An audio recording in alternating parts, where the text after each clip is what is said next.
Are you planning your dream home to build but confused कि कौन सा designer लेना है? एक गलत फैसला आपका टाइम, आपका पैसा और आपका पीस ऑफ माइंड सारी तरह से बर्बाद कर सकता है। हाय, मेरा नाम जिग्नेश है।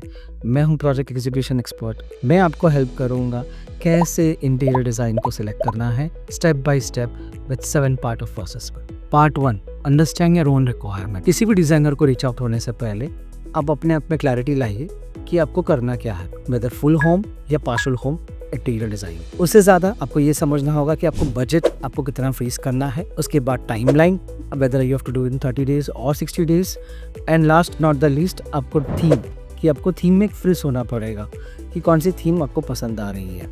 एक प्रो टिप दूंगा, सारी डिज़ाइनर्स अच्छी होती है, सारी डिज़ाइनर्स आपको गाइड करेंगे, but clarity begins from you. Part 2, check the design style and portfolio. आप ये ज़रूर चेक कीजिए कि डिज़ाइनर आपको कोई इंस्टाग्राम फ़ोटोज़ या पिंटरेस्ट के फ़ोटोज़ भेज रहा है। तीसरी, वो हमेशा आपको रियल फ़ोटोज़ से इंट्रोड्यूस कराए, सबसे ज़्यादा वीडियोज़ जो उन्होंने प्रोजेक्ट एग्जीक्यूट किए। तीसरी चीज़ बहुत इंपॉर्टेंट, आपको ये समझनी है कि आपका जो रूम का स्टाइल है वही हिसाब से आपको प्रोजेक्ट दिखाए।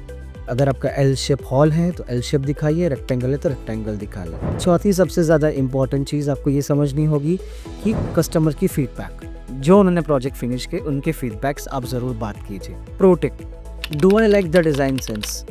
क्या मैं इमेजिन कर सकता हूँ जो डिज़ाइन थीम सोच रहे हैं?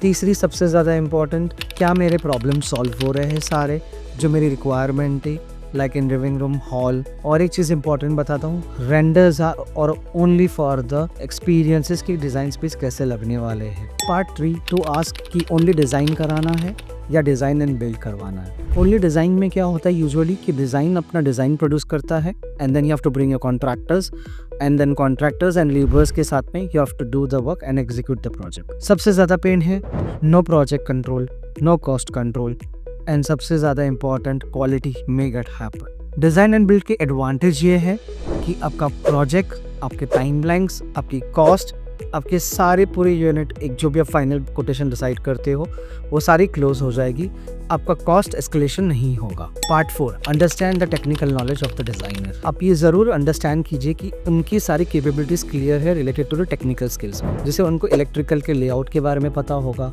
या उनको लाइटिंग लेआउट के बारे में पता होगा, मेजर आपकी जो होती है वाटरप्रूफिंग, प्लम्बिंग के बारे में पता होगा, या HVAC के बारे में पता होगा, फॉल सीलिंग में हाइट कितनी रखनी चाहिए पता होगा। आप जब भी कोई डिज़ाइनर को अपॉइंट करेंगे उससे पहले आप ये ज़रूर कुछ लिस्ट ऑफ क्वेश्चंस बना के लेके जाइए, जैसे आप कौन सी क्वालिटी के प्लाई यूज़ करते हो। अगर ये सारे क्वेश्चंस वो टेक्निकली बहुत ही अच्छी तरह से देता है, so then I think that designer is good and suitable for you. Part 5, transparency of cost and BOQ। आप एक इंश्योर कीजिए कि पूरी डिटेल BOQ आपकी रेडी हो, रूम बाय रूम। आपकी जो सारी रिक्वायरमेंट्स है वो रूम बाय रूम सारी चीज़ें कवर हो जाए और आपको अच्छी तरह से एक्सप्लेन किया जाए। इसके अंदर मेजर है ब्रांड ऑफ मटेरियल्स, कि वो कौन सी ply, POP sheets, paint materials, ऐसे बहुत सी चीज़ें होती है कि कौन सी यूज़ करने वाले हैं। सबसे ज़्यादा और एक चीज़ इंपॉर्टेंट है पेमेंट माइलस्टोन।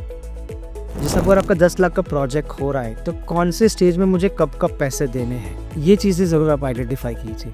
अगर कोई भी डिज़ाइनर या कॉन्ट्रैक्टर आपको कहता है कि हम ये बाद में देख लेंगे, तो इट्स अ रेड फ्लैग।